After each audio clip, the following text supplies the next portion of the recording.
So when we look at it, 40 years ago, 1 in 50 children in America had some type of chronic medical condition, meaning they had to be under the care of a medical doctor, ongoing, taking medication, on and on. So we've gone from 1 in 50, 40 years ago, to 1 in 5. And the latest statistics coming out of the CDC I just read about a month ago, almost 1 in 3. Well, I've always been passionate about teaching people how to use nutrition and lifestyle as medicine. Before medical school, I was a holistic nutritionist, so I was already doing deep dives into these things, understanding, what foods to eat, what foods to avoid, but also to pay attention to the environment. Even some of the healthier foods that appear healthy on the surface, like you go to Whole Foods, a lot of people think, if I go to Whole Foods, everything I buy is going to be healthy. It's not true. Even when you go to Whole Foods, you pick up something that says organic on it, you look at the back, contains seed oils. Yeah, it's definitely causing attention issues. There's lots of research that support that. These artificial colors, flavors, the child's brains can't handle those things. And then a lot of these kids are having these things and they go to school, they're supposed to sit down and learn and, put pressure on their brain and just grow and evolve. And with these things pumping through their body, and oftentimes they're paired with sugar, the food that has them has sugar. So they're getting their blood sugar spiked, adding these colors and flavors in there. And it's just causing havoc on the child's brain. And it causes learning issues for sure and focus issues. And the research supports that. Neuroinflammation in the brain. Ask yourself, was this food made by man or was it made by nature, God, the way it should be? So if it was made by humans in a factory, chances are it's got processed, it's been stripped of its nutrient value, and it's got some seed oil in it. So as an alternative, always look for whole foods. Did it come the way nature intended it? If so, probably good. So it's in baby formula. This is ridiculous. Let's start there. In your opinion, if a mom, that's not guilt or shame anybody, some moms can't breastfeed. Yep. If they've got to go over to a formula, what should they be looking for in a formula? Yeah, for me, always, based just historically.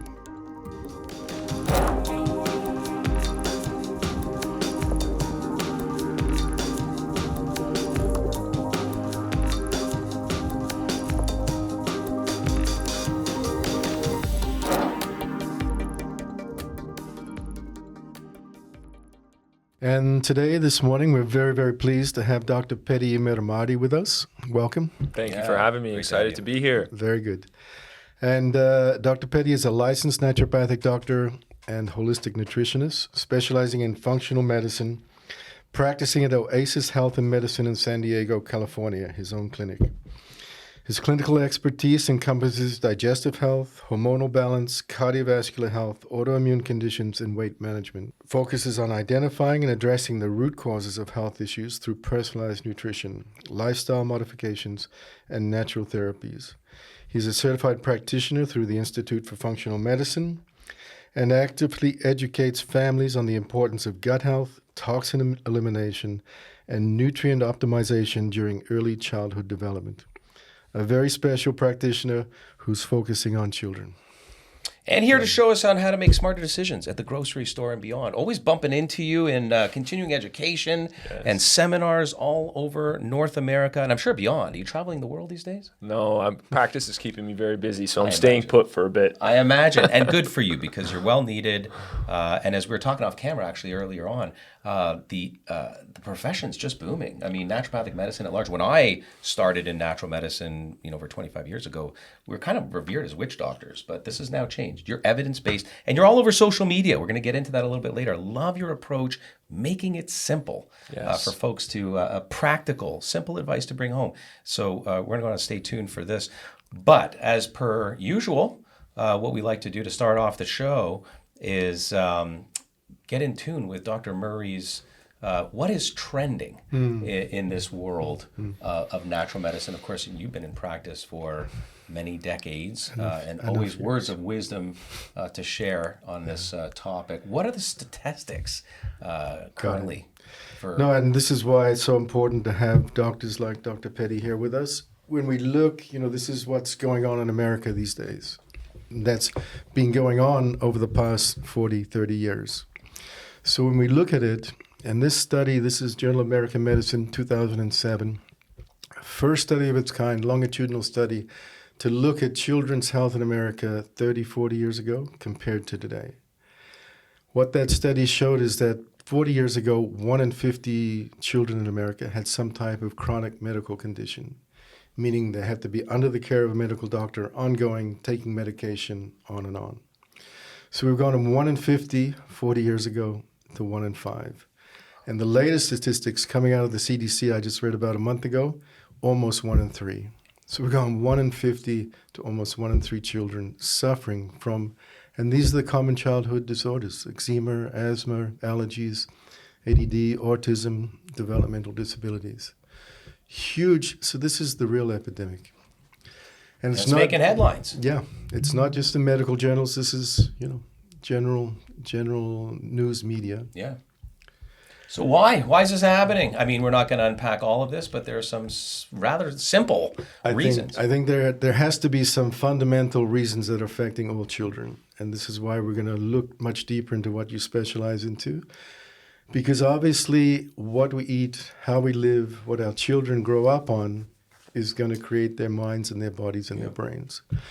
And if we look and see what's happened in the last, not just in America, but around the world, two really big common denominators for me is one, this huge change in the actual quality of the foods that children and adults are eating, meaning ultra-processed, additive-laden, sugar, chemicals, pesticides, the whole works. At the same time, we've also environmentally toxified the planet in a huge, huge way, especially over the last 30, 40 years. So now children who are actually growing and are more sensitive to all of these different outside factors are being affected more by what they're being exposed to. Mm-hmm.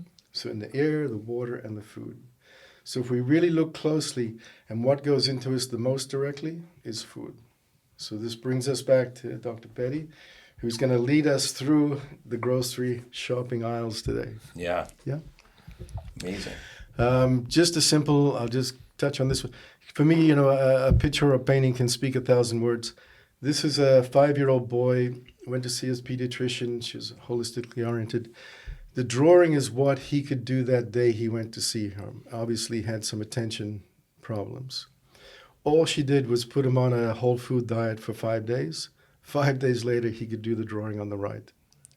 That's just taking out of the body what doesn't belong there. Incredible. Yeah. Interesting. And of course, we'll get into this a little bit later as well. I know you're a major advocate, and this is always a growing list with the Dirty Dozen and the Clean 15, and there's so many in between there. But what are we looking at when it comes to generally what to avoid and or toxicologically, because you were just talking about that. I mean, number one has to be just no pesticides. Yeah. So organic foods has to be the starting point, Right. Even Even the organic foods may not have all the nutritional content that they had 30, 40 years ago, but at least it's a clean starting point. Absolutely. And, the beauty of this environmental working group, they're the ones that break down actually what's in those non-organic foods. And when you look at this and really understand, you probably wouldn't even want to pick them up, let alone put them in your mouth. Right.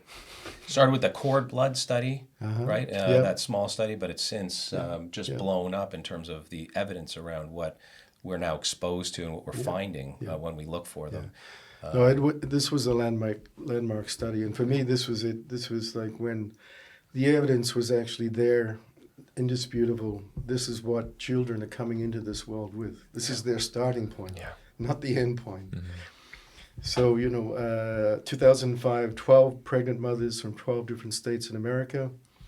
At the moment of birth, they took the umbilical cord from each of those mothers and babies and screened it for over 5,000 different contaminants.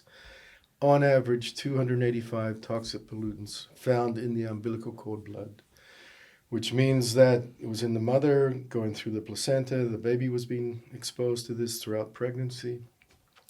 And this, we know, all of these different things, metals, pesticides, chemicals, plastics, affect the hormonal system, they affect the brain, and they affect the immune system.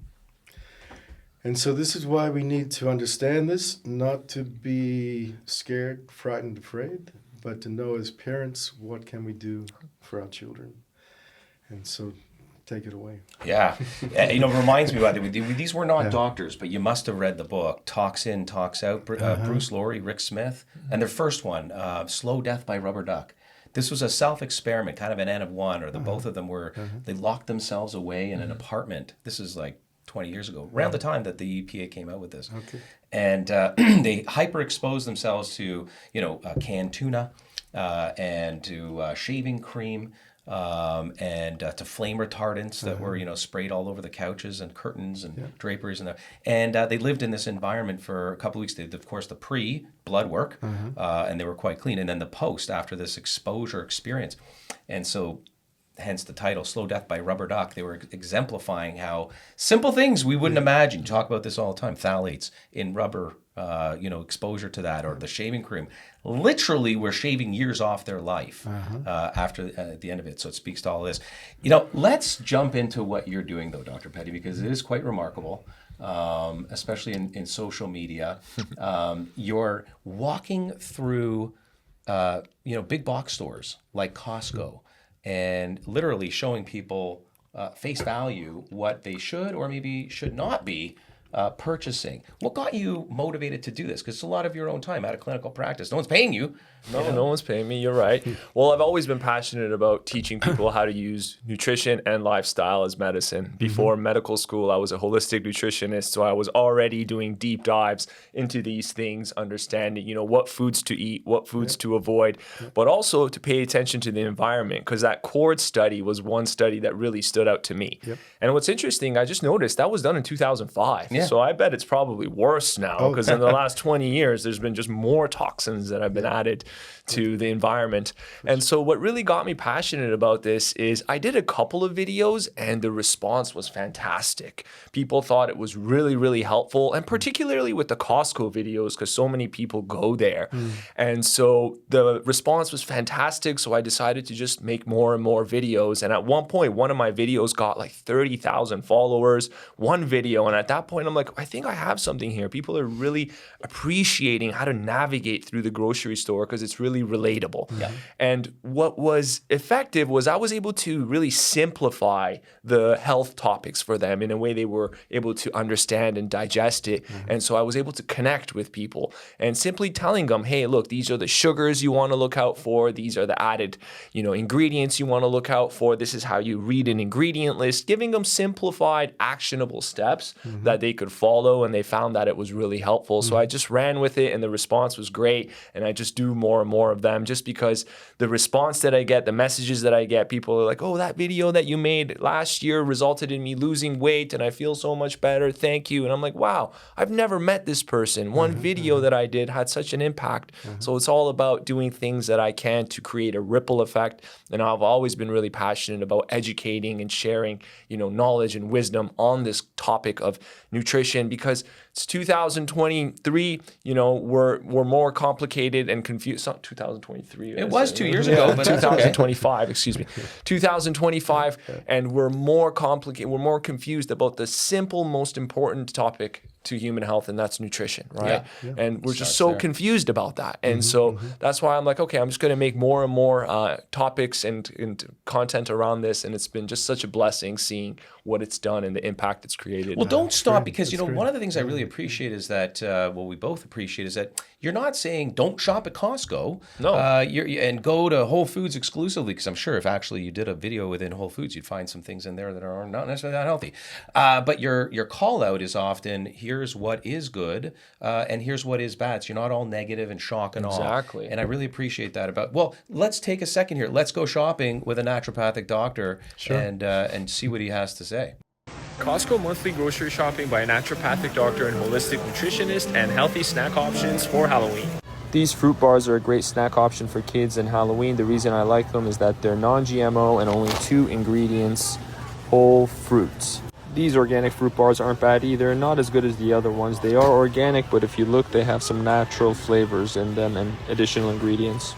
Organic unroasted cashews, great alternative to these pre-mixed trail mix because they mostly contain inflammatory seed oils. Make your own trail mix. Some of the things I buy monthly are these sardine fillets, wild caught and delicious. Don't knock them before you try them. Have them with some mayo, salt, lemon, pepper, and delicious. Great source of protein and healthy fats.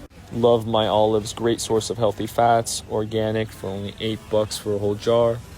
For rice, this is my go-to, the organic brown rice by Lundberg. Organic frozen berries, a lot of great options. I love to puree them and make them into a sorbet, so delicious in a blender. Love this grass-fed A2 protein yogurt for those that can tolerate dairy. Great with some seeds and fruit, excellent snack, good source of protein. Gotta love Lesser Evil popcorn, organic and no crappy seed oils. Gala apples must be organic, only $5. Organic avocados, 6 for $12, great source of healthy fats. I like these avocado cups also because they're individually packed and great as a snack option for dips. And sweet potatoes for making sweet potato chips in the oven. That's awesome. So, there it is. The soundbite is so easy to follow. But the first, I guess question, we were talking about this earlier. You ever get called out? Are people actually following behind you and checking out what you're putting in your shopping cart and trying to emulate what you're doing? A lot of times. And what's funny is once I was walking around in a rush and I had to get some things for a work event and a work party. So there was some things in my cart that I usually don't buy. And this lady was looking in my cart. I'm like, the one time that I see someone that notices me, I'm buying things that are not even for me. They're for a work event. Yeah. But yeah, it's very interesting. I've been stopped many times and people ask me, what are you talking about? Why are you avoiding that? Why are you picking this one? Like, when it came to oatmeal, I was doing a video talking about how you want to be sure that the oats you're eating are organic because, conventional oats are heavily sprayed with glyphosate, which is a pesticide. It wreaks havoc on the gut microbiome. And simple things like that, people were really appreciating because it's a simple swap, right? Yeah. And like you said, Dr. Murray, we're not trying to say these things to fearmonger or induce fear. We're just trying to share these health topics for people to make better informed decisions. And when you make that swap, it's with you forever. Like when you replace the toxic laundry detergent for a non-toxic, more natural alternative, you've made that swap and that investment, and it's changed and it's implemented day to day. So and then it's just a part of the daily habit. Exactly. Weekly habit. It's not a big thing once you line everything up. Absolutely. Yeah. I heard you say this all the time. Toxins are not just, the caustic lye or bleach that's under the counter with the crossbones on it. These are often elusive things found in our food channels. You just talked. Let's unpack a little bit about what he was saying. One of which struck me because, of course, the latest administration is all about removing some of these things from our foods. But dyes. So on the program here, one of the things we do is ask the question and what science has, in terms of an answer. So consensus around, are food dyes bad for children? And the scientific evidence is actually quite clear. This green bar up here is that the evidence is yes. And this is probably one of the reasons why, the current administration is trying to get it out of our food line. Important, yeah. I mean, California actually last year decided they're going to take out red number 7. And then I think FDA has just followed up with 2 more this year. So the plan is to eliminate them over the next few years from America. Right. They've never been allowed in the EU. Yeah. That's, to frame it that way. They understood what the science was years ago and wouldn't let those dyes be put in food, let alone children's food. Today's episode of The First 7 Years is proudly brought to you by AskDrSears.com, your trusted source for expert parenting advice, nutrition tips, and natural health solutions. With over 50 years of pediatric experience, the Sears family is dedicated to helping parents raise happy, healthy children. Visit AskDrSears.com to learn more and discover their wealth of resources designed for every stage of your child's development. Right. Well, you like me. You're a dual citizen, aren't you? No, I'm a Canadian citizen. You're Canadian. Oh, yeah. So you're right. So I happen to be a dual citizen. But what we know about Canada is we often, have been ahead because of the EU on some of these topics. But what people want to hear about, and you made so simple, is avoid the food colors. And by the way, natural may not be as, much better than artificial. But before we get to that, what about red 40, blue 1, red 5? What's it doing to our children? Yeah, it's definitely causing attention issues. There's lots of research that support that. These artificial colors, flavors, the child's brain's can't handle those things. And then a lot of these kids are having these things and they go to school, they're supposed to sit down and learn and really, put pressure on their brain and just grow and evolve. And with these things pumping through their body, and oftentimes they're paired with sugar. The food that has them has sugar, so they're getting their blood sugar spiked, adding these colors and flavors in there, and it's just causing havoc on the child's brain, and it causes learning issues for sure and focus issues. And the research supports that. Yeah.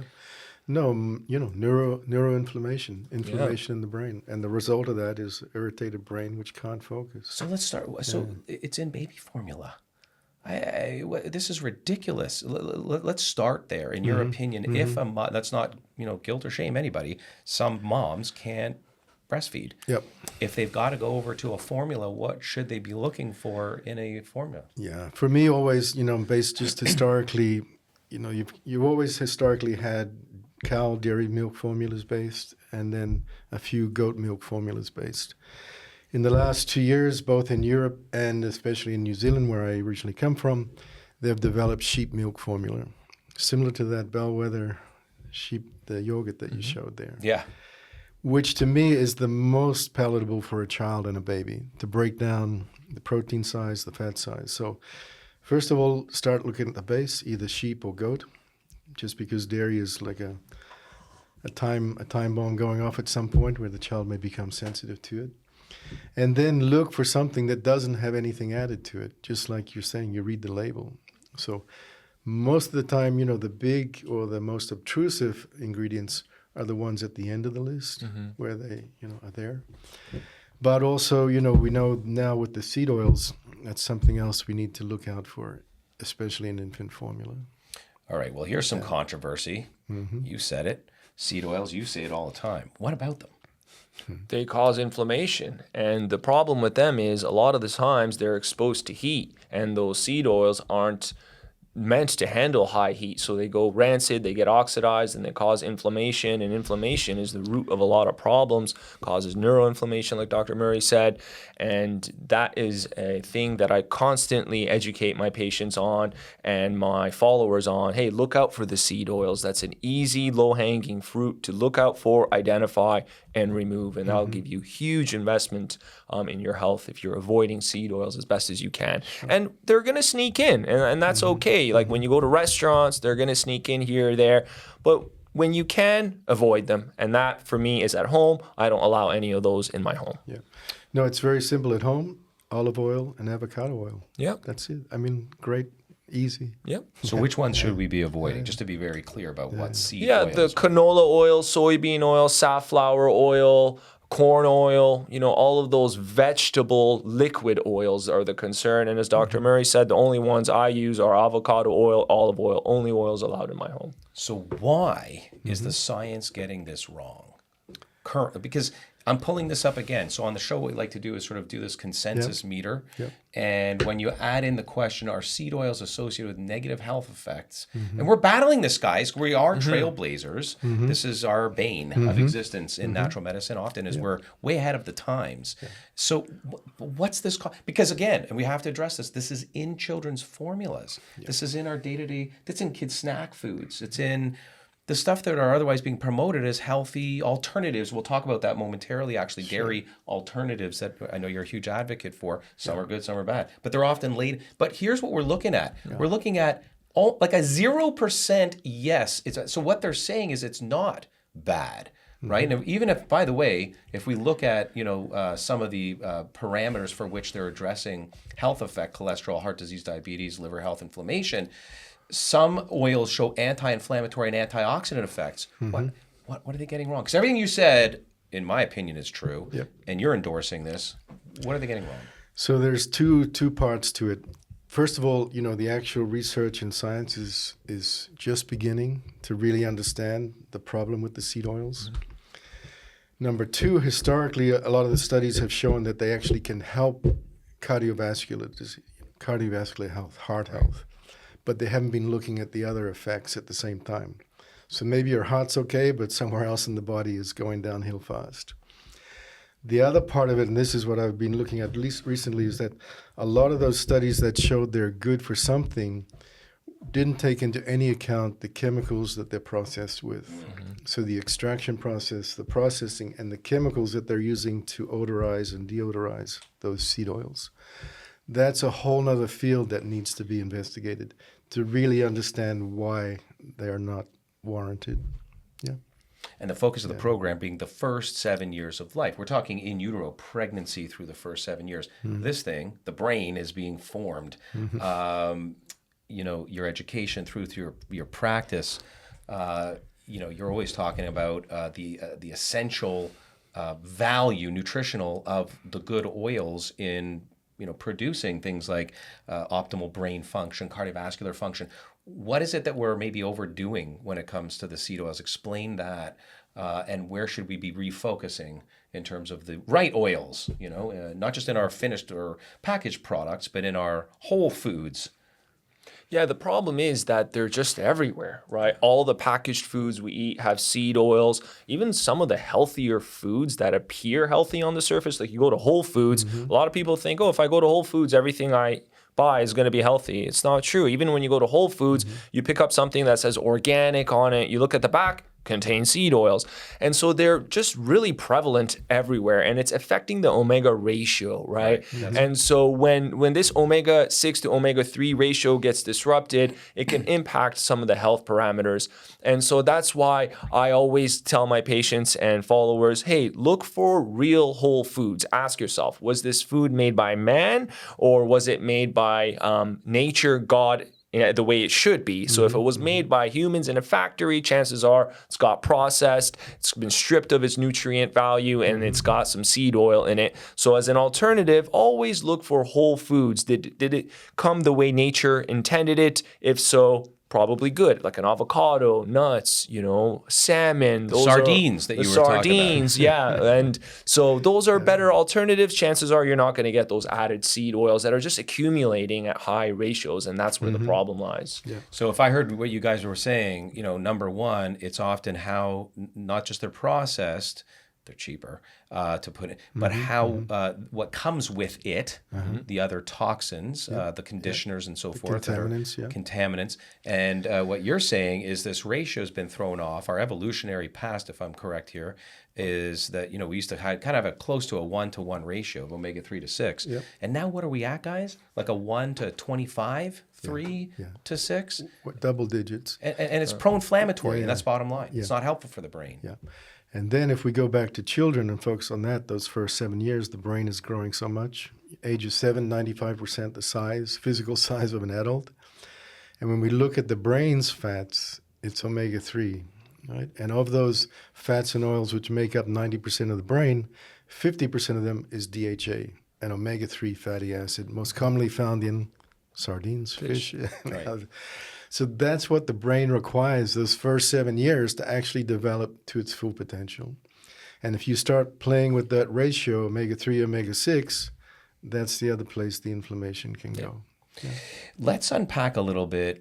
So that's oils and fats, dairy and gluten. Why is it that we can generally make this blanket statement that for most, certainly in this category 0 to 7, dairy, cow, and gluten from wheat, barley, rye, spelt is not good for the body?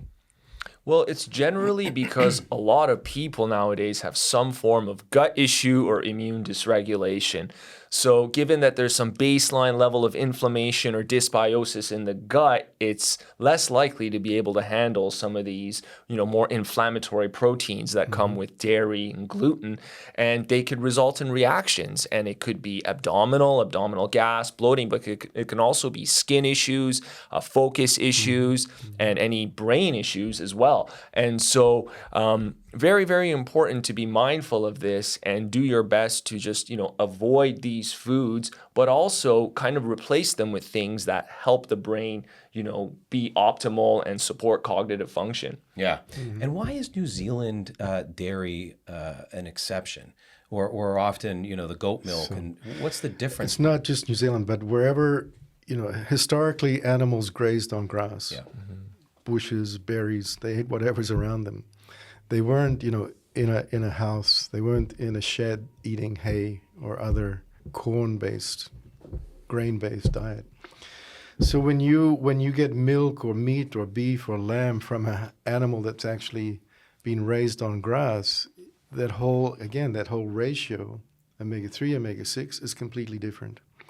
Plus, it tastes better as well. Yeah. As is the meat, right? Even the meat. Yeah. So, and again, then coming into the conversation is, GMO versus non-GMO. Huge problem with the wheat and the gluten.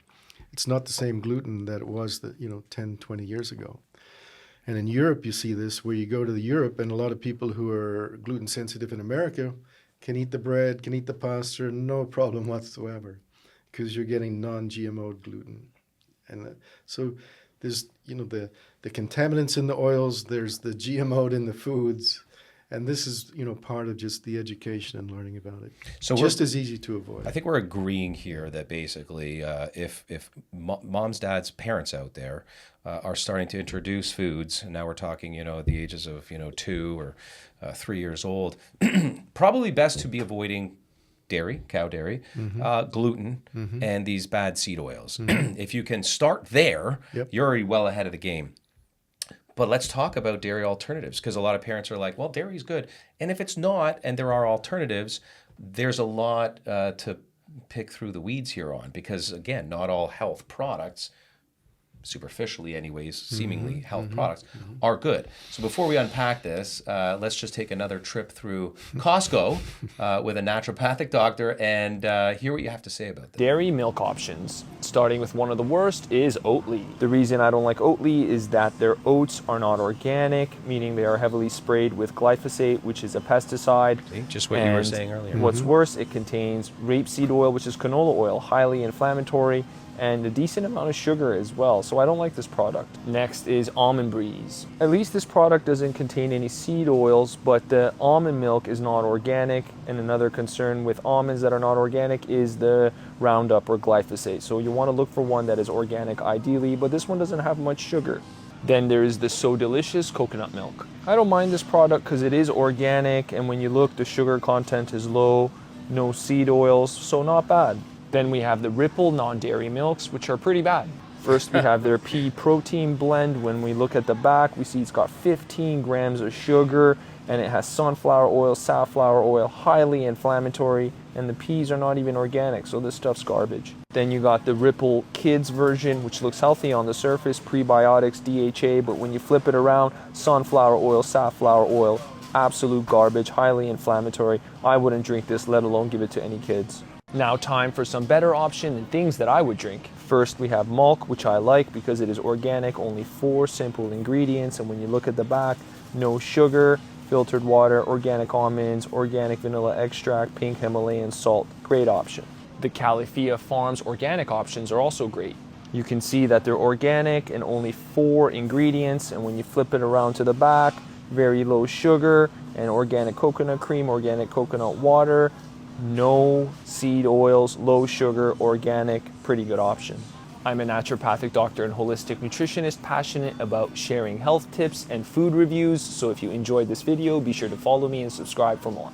There you go. See, same themes, Great. Right? Good stuff. And you're offering up the healthy alternatives within the health food aisle, right? So people need to be a lot more cognizant that just because something is otherwise promoted as healthy, it may not be healthy. Still need to read labels. You really do. Yeah. How about making your own? I mean, we do that in my household often enough. Almond milk's not hard to make. Cashew nut, I love cashew nut milk. It's just cashews, water in a Vitamix or a powerful blender, and then a cheesecloth, to pull out from it what you want. You don't have to add anything. But for parents, again, that sort of 2, 3, 4-year-old that we're telling you should not maybe consume dairy. What is your top choice? I think I heard you say coconut milk. Well, to be honest, for my patients, I base that answer on food sensitivity testing. I like to actually test my patient's blood and see, are they reacting to almonds, coconuts, dairy? Because then the data dictates and allows me to see, is this food going to nourish them or promote inflammation? So if I have that test result, great. I could leverage that to tell them what non-dairy milk is best for them. But otherwise, the basic rules that I have is look for one that's organic, minimal ingredients, low or no sugar, and no seed oils. And that's the best that you could do, unless you could make it at home. Beautiful. Do you test for food sensitivities often in your clinical practice? I mean, we've talked about, Hippocrates 2,500 years ago, all diseases start in the gut. Yeah. So it's even more true these days than it was back then. So as a starting point, most conditions have some gut-related issue associated with them, whether it's eczema, asthma, digestive problems. So common denominator, look at the gut, look at the microbiome, look at the health of everything happening there. And if there's something else like eczema or allergies, then absolutely food testing is critical. Otherwise, you don't know what to eliminate. Yeah, absolutely. Yeah. Well, it does take away the big question, because this is not, correct me if I'm wrong, really the question is not about what's good or bad at this point. Like seed oils are bad, stop. Most gluten for most people is also not so good. But this is about what simply the immune system is okay with or not okay with, correct? So just for folks to understand out there, what is the difference between allergy and sensitivity, and perhaps why should they get their kids checked if, as you're saying, their constantly digestive system's off, or eczema is flaring up, maybe even attention is a problem and focus, or for that matter, bedwetting. There's a whole bunch of different reasons why children might be experiencing. But what's the difference? So an allergy is the typical reaction we think about. You eat the peanuts, right away you have a reaction, whether it's a skin rash or, on its worst case scenario, anaphylaxis when you need an EpiPen. It's one branch of the immune system that's IgE mediated. It's immediate. Whereas the other branch of the immune system is IgG mediated, and that's what the food sensitivities test for. So it's a more delayed reaction. And that's why I think it's important to do that test, because someone could eat that food and up to 72 hours they could have a reaction. So it makes it difficult for them to understand the connection between that food and the symptom that they had. So they can't make that connection, but the test will allow you to guide that. So the sensitivities are more delayed, and yes, they can manifest as issues with the gut, but as you said, Dr. Murray, they can manifest as skin issues, even joint pain, because these immunoglobulins are traveling outside of the gut, and they can go to the skin, the joints, the brain, and affect different organs. And so very, very important to identify sensitivities in addition to allergies and back off on them. And so any patients that have any skin issues, allergies, respiratory conditions, even focus issues, I try to identify these sensitivities and personalize their nutrition program for them, because reducing these sources of inflammation is such a big step in improving health. Absolutely. Gorgeous. And the other thing with sensitivity, it can be a cumulative effect. Yes. So it can be dose related as well over time, and which even makes it even more difficult to nail the correlation between this and that. Absolutely. Well, it's a laundry list here. You just mentioned a bunch of them. So, children may not get migraine headaches yet because they're resilient beings, right? Until 7. So that's a bit more of a later age and stage. But, this is everything from inflammatory, bowel disease through to upper respiratory issues. You mentioned eczema, GI distress, ADHD, autism, they're contributing factors. Now, we're not saying food sensitivities causes autism, but it could be a significant contributing factor. Right? And aggravation. Right. Yeah. So we're never going to be able to say to parents out there, don't eat gluten, never give your child dairy, and stay away from all seed oils. I mean, they are going to probably venture out into cereals. Now we're into maybe ages, 5 and 6 and 7. Walk us through the cereal aisle, because that's something else I know you like to talk about. How can parents navigate the cereal aisle without failing or misleading health claims? This is really important, I think, for a lot, because again, I don't think we're going to get away from the box cereal breakfast for the majority of folks out there. Hopefully it's fresh fruit added, right? Or the appropriate protein, but we're never going to. It's a $1 trillion industry, box cereals, right? So what are some of the tips you would have for parents out there with children of this age if they're going to have packaged cereal? And it's a very misleading industry, because if you look at the labels, they put it all these helps with cholesterol, good source of fiber, it's happy theme, they got the, kid-friendly cartoon, but it's very deceiving, right? So the things that I look for is we want to look for something that's minimally processed, because we want something that has fiber and nutrient density. And a lot of the cereals out there are very processed, so they're stripped of all these nutrients. So I look for one that has some whole food component to it, some fiber to it. That's very important, but also making sure that there isn't too too much sugar and artificial sugars, none of the crappy processed sugars, ideally one that's maybe sweetened with honey or maple syrup. I think that's a good start.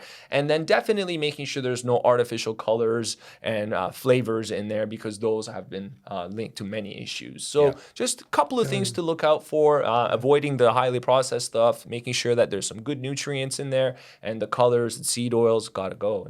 Today's episode of The First 7 Years is proudly brought to you by Omega Quant, your go-to source for understanding omega-3 and DHA levels in both you and your child. And did you know that DHA levels in breast milk are crucial for your baby's brain development and vision? With Omega Quant's simple at-home breast milk DHA test, you can ensure your baby is getting the nutrition they need for their best start in life. Visit omegaquant.com to learn more and take care of your child's early health. Is there a brand that you like or you would call out, or a type of cereal that you would say is acceptable? Yeah, well, my expert in the family on that is my daughter. She's figures out which ones are okay. And lately her one has been Purely Elizabeth. Okay. Yeah, it's great. And what's that about? Just organic, no additives, whole foods, no sugar. And it's called Purely Purely? I think it's Purely Elizabeth. Elizabeth, yeah. Interesting. And it's these guys here. There you go. Let's see what the naturopathic doctor thinks about this particular brand here, this product, Purely Elizabeth. See the one on the left there? Yeah. This one here? Yeah. Yeah, I mean, it looks like it's like one of those that you love, right? I mean, it's like 3 or 4 ingredients, ancient grains, non-GMO, USDA certified organic, no gluten. I don't see the gluten. Oh yeah, there is gluten-free. I mean, this looks like it checks all your boxes, Dr. Pedi. Yeah, definitely looks better. It would be interesting to see what the back says if we can. Yeah, let's see. Got the organic gluten-free oats, a little bit of organic coconut sugar, coconut oil, sunflower seeds, good source of healthy fats, protein, fiber, quinoa, good carbohydrate, chia seeds, more good fiber, fat, protein, sea salt, cinnamon. So pretty good. And then it doesn't have the gluten and some of the other foods that could be inflammatory, soy, milk, eggs, peanuts. So the common inflammatory foods it does not contain. So omega if it processes those things. So it might have them, but gluten definitely does not. Yeah. Checks a lot of boxes. So there you go. Your daughter's onto something. Well, it tastes good too. And it tastes good.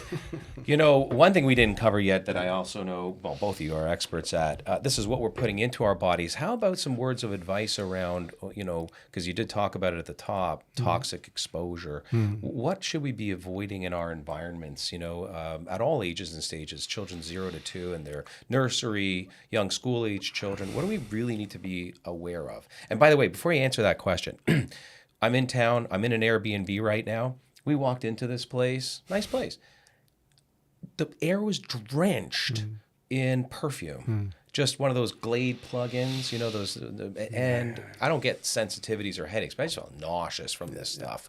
Just everywhere you go, you're bombarded with this stuff. But particularly to kids, we should be avoiding. Huge. I mean, just the broad stroke on that one. Typically, the air in the house, inside the house, is 4 times worse than the air outside the house. And the air outside is not always that good. But it's made worse in the home by all of these different chemicals that are put in all the different furniture, fire retardants, chemicals that are used to clean the whole works. So cleaning up the house, step 1, yeah? And then for me, next step is, clean water. We're 75-80% water. I think the only water that's completely clean these days is reverse osmosis. So critical in every household, especially for children. RO water. Clean home, throw out all the chemical-laden products, cleaning products, all of those. And then we're back to neutral again, Yeah. What are your thoughts? I agree with a lot of the things Dr. Murray said, starting with water. Anything that we're getting 6 to 8 cups a day of, which we should be of water, I want to make sure it's filtered. So a lot of people, they're like, oh, what if my filter on my fridge is good enough. Well, I guide them to the EWG tap water database. You can put in your postal code, and then it'll tell you all the chemicals that are in the water, and it will tell you what type of filter would adequately remove those contaminants from the water. And reverse osmosis is the one that will do that most effectively. So very important to start with water. Make sure the drinking water in the family is clean. That is such an important step in health. But also we got to be mindful of the lotions and potions and creams that we're putting on our body, but also the scented things that are in the home, like you said, Bryce, the plug-in air fresheners, the laundry detergent, all those things, because breathing is an easy way to get toxins into our body. And if there's a toxic air freshener plugged into the room and we're breathing that all day, not very good. That could worsen allergies, respiratory issues. So paying attention to the air, the water, and the lotions and potions that we're putting on our body, very important. And for the lotions and potions, I recommend all my patients to the EWG Clean database. It's a beauty and personal care database where you could go and search your beauty and personal care products, and it'll tell you on a scale of 1 to 10 the toxicity, and there's also cleaner options. So it's a great resource. There it is, the Skin Deep database. It's a great resource for people to look up their beauty and personal care products, and if it's toxic, to replace it with a cleaner alternative, because what you put on your skin ends up in your bloodstream. So we got to be mindful of that as well. Absolutely. And one time, a very wise naturopathic doctor told me that anything we can smell, whether it's good or bad, or especially chemicals, if we can smell it, it's already in our brain. Right. It's gone. That's true. It's there. So when you think about that, and then you smell something like, when you walked into your Airbnb, it's going straight there. Well, let's do another quick consensus here. Are perfumes bad for children? And once again, we have a bit of a mixed review, but of the 50% of the science that says yes, we're talking about not just contact dermatitis and increased risk in sensitive children, but we're talking about, systemic effects, possibly endocrine disruption. We have to be aware, and these databases are ultimately very helpful. But there still has to be work to be done, because this green bar has just got to get longer. We know this. There are big advocates and lobbyists for these chemicals, and so we have to understand there's some political motivation behind some of this. I wanted to come back though to the skin. Because I've heard you talk a lot about, we have to be conscious and care about what we're putting on our children's skin, including, by the way, early days sunblock. What are we finding in these things, and what should we be opting for instead of the conventional chemical sunblocks? Yeah, there's a lot of chemicals and fragrances on the sunblocks, right? The fragrances, and a lot of them have phthalates, and phthalates are known endocrine disruptors, known carcinogenic, cause thyroid issues, and that penetrates the skin and enters the bloodstream.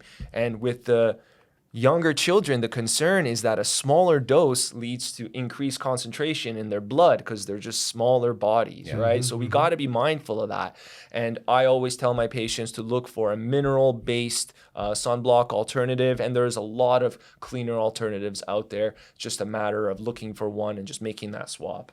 Okay, and then tell us about Vaseline, hand sanitizer, and one that you're talking about, and I couldn't necessarily figure out myself, but you'll explain, baby oil. Why are these things to be avoided with children? Well, a lot of them have, I believe it was petroleum was the one in Vaseline. It's been a while since I've looked into it. Petroleum-based products. Yeah, petroleum-based products, and those are problematic. And so very important, again, to be mindful of that. And baby oil is something that is very commonly used. Vaseline, something very commonly used. And I had a patient that came to me, and she was getting all these reactions around her mouth. And then she was like, I'm putting Vaseline on it every day. It's not helping. I'm like, maybe that's the issue. Why don't we stop putting the Vaseline on? And she did. And after a few weeks, it got better. And she replaced it with beef tallow. She got a beef tallow-based cream. And beef tallow, you can eat it. So it's not very toxic. So she started using that, and she noticed a significant improvement. That's great. Now, I'm glad you mentioned the beef tallow, because we didn't include that in the conversation of permissible fats to cook with. Right? So we've got olive oil, avocado oil, and the beef tallow and purified butter, ghee. Lard, as long ghee, as right. as long as they're pasture fed. These are all, the skin is the largest organ, right? And as you said earlier about the olfactory bulb allowing things in, you smell something, it's already in your brain. Probably the same thing with the skin. As soon as you apply it, nanoseconds later, it's systemic.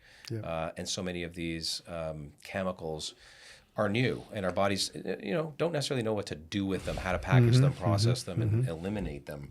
And genetically, we know that a lot of individuals have problems detoxifying, right? And we have to acknowledge the genetic susceptibilities as well.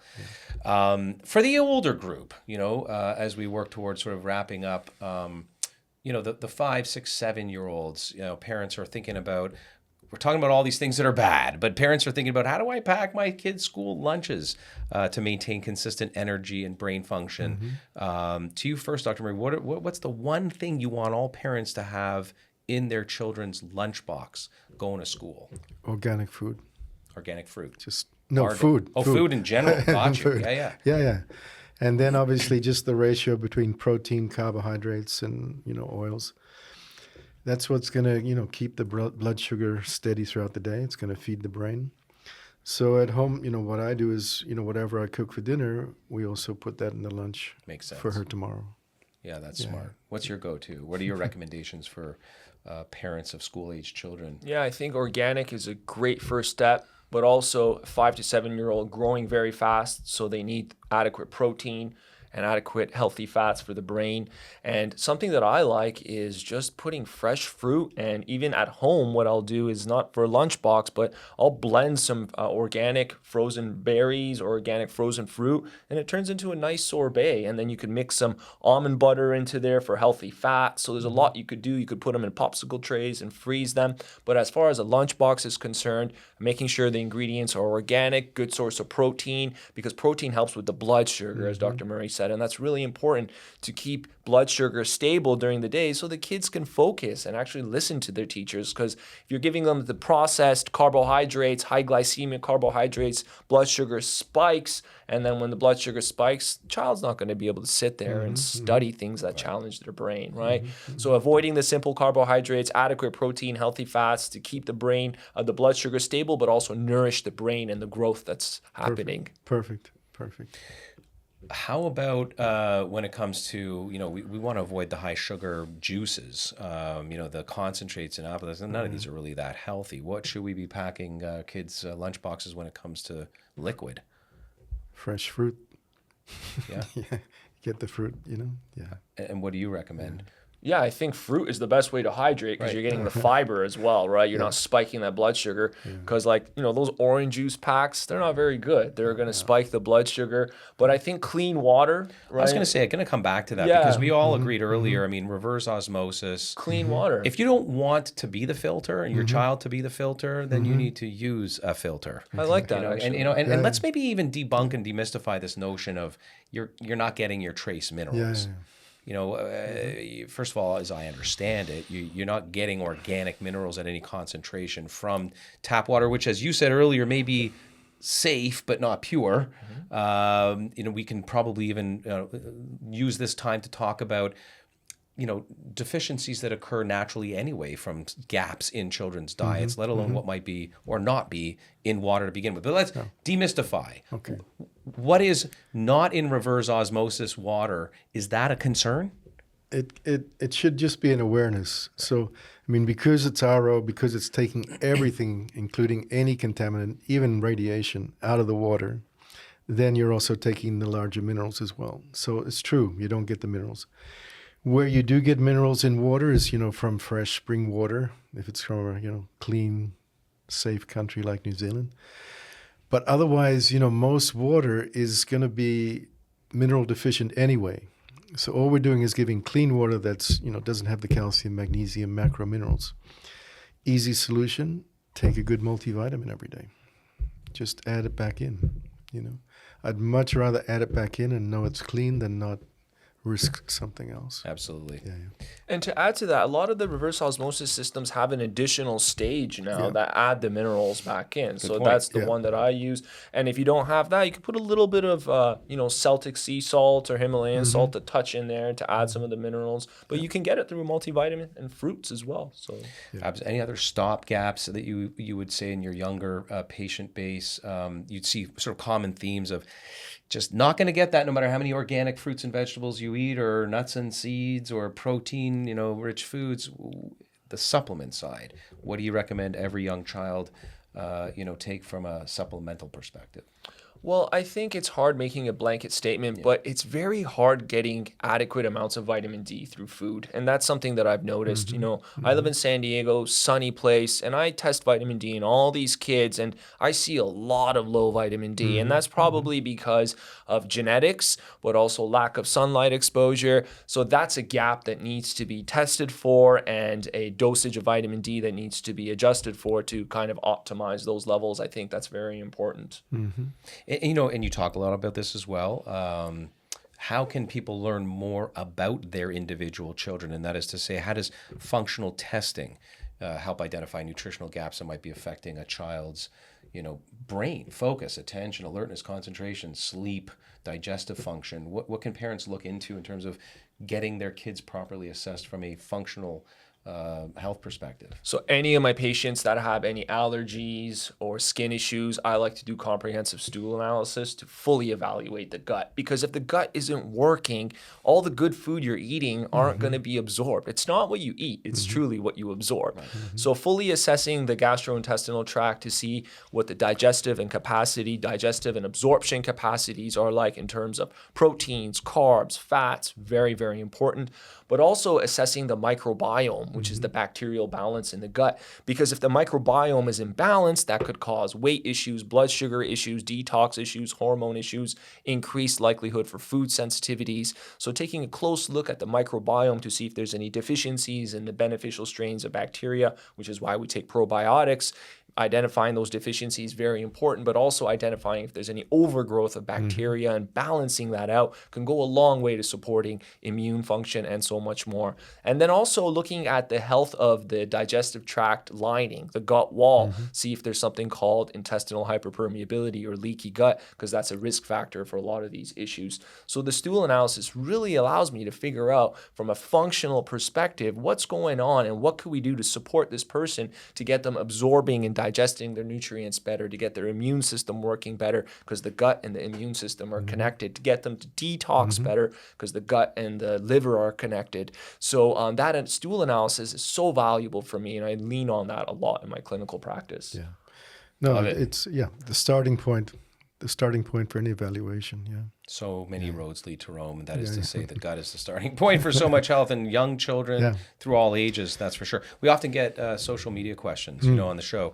Why don't you lead us off here for Dr. Pedi? We can answer a couple of your questions at home, and we encourage you to continue to submit them and send, links to your friends and family, loved ones. If you have loved ones out there and you care about your children's health, share the news. We've got at least a few here that we should get through. Okay, I'll lead off. So, Dr. Mirdamadi, what's one simple change parents can make today to improve their grocery choices? Avoid all the liquid sugars. No fruit juice, no soda, and things like coconut water and kombucha as well can add up. And so avoid all the liquid sugars, and if you're having any, make sure it's less than 10 to 12 grams of sugar per serving, so you're not spiking that blood sugar too much. Awesome. Okay. And Mom of Three asks, what are the best ways to get my kids to eat more vegetables without forcing them? I think that's where the frozen popsicles that I mentioned come in. You could blend some frozen fruit, put some vegetables in there, avocado, blend it all, maybe add a little bit of honey, and then you got yourself homemade popsicles with vegetables and fiber disguised in them. Boom. We're not talking about, broccoli popsicles here, right? I mean, these are tasty. Yeah. Easy way to sneak things in. Any others you have there? Okay, if you had to pick just one food category to focus on when shopping for kids, what would it be? I think healthy snacks is an important one because when those are not accessible, that's when the kids will reach and eat the things they shouldn't eat. And I'm not saying kids shouldn't eat any, snacks that are unhealthy. I believe in the 80-20 rule, right? 80% of the time you do it right, and that's at home. And then that gives you a little bit of flexibility to get away with the less healthier things for 20%. But those 80% of the time, you want to make sure there's healthy snacks at home, healthy nuts, fruit, fresh fruit, good sources of protein. I think grass-fed beef jerky could be a great snack option. And that kind of makes sure that 80% of the time, things are healthy that are entering the body. And so having those at home could be very, very helpful. Very good. Awesome. Well, that leads us into our tip of the day. And it's quite simple. And you've heard it from Dr. Pedi, and you've heard it from Dr. Murray already. Basically, use science, leverage science before embracing any new viral wellness trend that might be out there, including, frankly, what any of us might be saying in social media. Use that, scientific part of the mind that everyone's got. Take a moment to verify the source. Ask yourself things like, is this backed by reputable scientific research? Consensus is a great place to go for that. Has your pediatrician or other trusted health profession weighed in? And by the way, I just have to say again, kudos to the naturopathic community, because at the end of the day, sometimes the pediatrician conventionally trained doesn't have all the answers. So going to someone like Dr. Pedi or yourself, Dr. Murray, and asking to verify. And also, of course, have we covered it on the first 7 years? We have a wonderful database of videos and incredible guests from Dr. Sears, who's like the granddaddy of pediatrics, right? Dr. Michael Murray's been on the show, an incredible lineup of individuals that you can watch back these shows and share with your family and friends, and engage in this discussion with your children. That's really bottom line. No matter how old they are often a sponge for this type of information. Don't.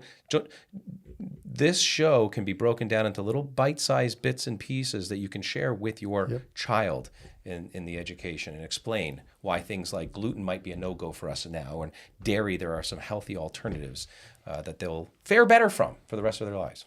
Yeah. And always lead by example. Absolutely.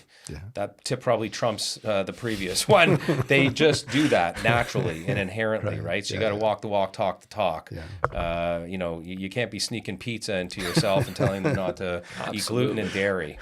Awesome. Well, thank you so much for joining us today, Dr. Pedi. It's been, your wealth of information. I know you have, by the way, I wanted to mention an ebook. This ebook, anyone can hit up your website and download, right? Yep. 7 steps to start your healing journey today. What can people expect out of this e-piece? Basic steps to start your health journey. Exactly what the title says. Simple things to support gut health, like making sure you're chewing your food well, not eating in a rush, minimizing fluids with meals to support that optimal stomach acid, making sure you're implementing key sleep hygiene tips, like not being on your phone before bed, making sure your sleeping environment is good. Basic foundational things to just kickstart and jumpstart the health journey. Oh, wonderful. Thanks for making that available to everybody for free. That can be found at drpedinaturalhealth.com. And of course, for more grocery shopping tips and so much more, healthy swaps, you can visit Dr. Pedi's website at drpedinaturalhealth.com. And don't forget, of course, to subscribe to the first 7 years and share. Share, folks. Share this episode with other parents looking for practical, evidence-based guidance. Thanks so much for joining us. Thank you for having me. Thank you very much. Thank you, Doctor. It's been a pleasure pleasure talking to you. And it's been a journey over the last 20, 30 years to see this functional medicine naturopathic approach, become more mainstream in pediatrics. And for you to be helping lead the way, it's a real pleasure. Thank you. Thank you for having me. Appreciate the kind words. Yes.